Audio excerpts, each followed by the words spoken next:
Dnes si dovolím otvoriť veľmi závažnú tému, o ktorej mám pocit, že ľudia ako keby dnes už majú strach rozprávať. Mám pocit, že ak dnes napadnete psychológiu, tak je to ako keby ste urobili niečo vysoko politicky nekorektné. Áno, psychológia je dnes vedou, ale nie je exaktnou vedou. Psychológia nie je ako fyzika, psychológia nie je ako chémia. Psychológia stále má samozrejme veľa silných stránok, ale má aj veľa slabín a dostáva sa sama do slabej uličky. Ak sa snaží jednoznačne a permanentne označiť človeka nejakým štítkom. Napríklad Foucault v diele Dejiny šialenstva Madness and Civilization analyzuje, ako sa pojem šialenstva vyvíjal v priebehu času a ako sa stal predmetom medicínskej a spoločenskej kontroly. Foucault tvrdil, že psychiatria nie je len už neutrálnou vedou, ale nástrojom spoločenskej kontroly. Psychiatria a psychológia vlastne odráža spoločenské hodnoty a mocenské dynamiky. Hoci Foucault je často spomínaný so súvislostiami s antipsychiatrickými názormi, on sám neobhajoval nikdy zrušenie psychiatrických či psychologických inštitúcií alebo praktik. Jeho zámerom bolo skôr pochopiť, ako moc pôsobí v týchto inštitúciách a ako formujú naše chápanie duševnej choroby. V podstate Foucaultová analýza zdôrazňuje úlohu diskurzu, spôsobov, akými o veciach hovoríme, a ako ich chápeme pri formovaní našej reality. Tvrdil, že moc nie je držaná len inštitúciami, ale dokonca preniká celou spoločnosťou. Vlastne prostredníctvom týchto rôznych diskurzov, vrátane tých, ktoré súvisia s duševnou chorobou. A Foucaultovo dielo povzbudzuje hlavne k kritickému skúmaniu toho, ako spoločenské normy a mocenské štruktúry dokážu ovplyvniť naše chápanie duševnej choroby a jej liečby. A to zahrňa samozrejme aj spochybňovanie však pravdy psychológie a psychiatrie a skúmanie spoločenských a historických kontextov, ktoré formujú naše vnímanie spoločenstva a šialenstva.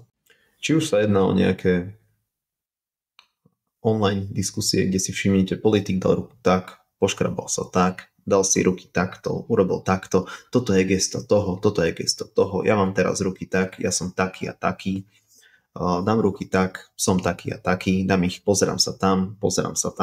Viete, dnes už za všetkým hľadáme nejaký štítok.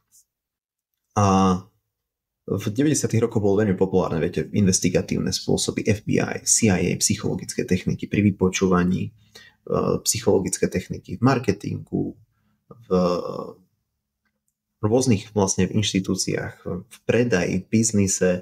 Ono je to strašne, stále dnes je to strašne moderná téma, ale ľudia začínajú byť nie že paranoidní voči psychológii, ale oni už vstrebávajú túto deterministickú informáciu, keď sa správate takto, máte také črty, ste taký a boja sa, viete, ľudia sa boja, že dostanú ten štítok už na celý život, lebo vy ste urobili to a teraz ste taký. Urobili ste hento, teraz ste taký. Niekedy v minulosti, keď politik urobil nejakú vec, vieme dobre, že hlavne tie opozičné strany v rámci politiky sa toho chytia a už to nepustia. Ja mám veľmi rád životný príbeh o Gillian Lynne. Pre tých, ktorí ju nepoznáte, tak je to jedna z najznámejších choreografiek na svete. Dnes má už síce 92 rokov, ale kedy si robila Broadway show Cats alebo Phantom Opery. No a v interviu sa podelila vlastne o svoj životný príbeh, ako sa dostala k tancu a k svojmu povolaniu. V škole bola ako malá úplne beznádejná. Škola v 30. rokoch vlastne napísala jej rodičom list, že si myslia, že Gillian má poruchu učenia. Nedokázala sa sústrediť, stále sa vrtela. Dneska by ste povedali, čo by ste povedali? Že má ADHD. Ale vtedy táto choroba ešte nebola k dispozícii, povedzme to takto. Tento pojem ešte neexistoval. Škola odporúčala navštíviť špecialistu, posadil ju na stoličku na konci miestnosti a ona sedela na rukách 20 minút, kým sa doktor rozprával s jej matkou o všetkých problémoch, ktoré mala Gillian v škole.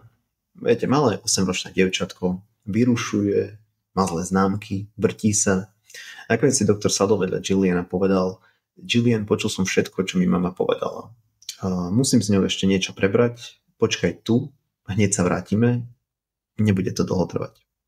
Odišli a keď však vychádzali z miestnosti, doktor zapol rádio, ktoré mal na stole, a keď vyšli z miestnosti, povedal jej matke: len sa na ňu dobre pozerajte.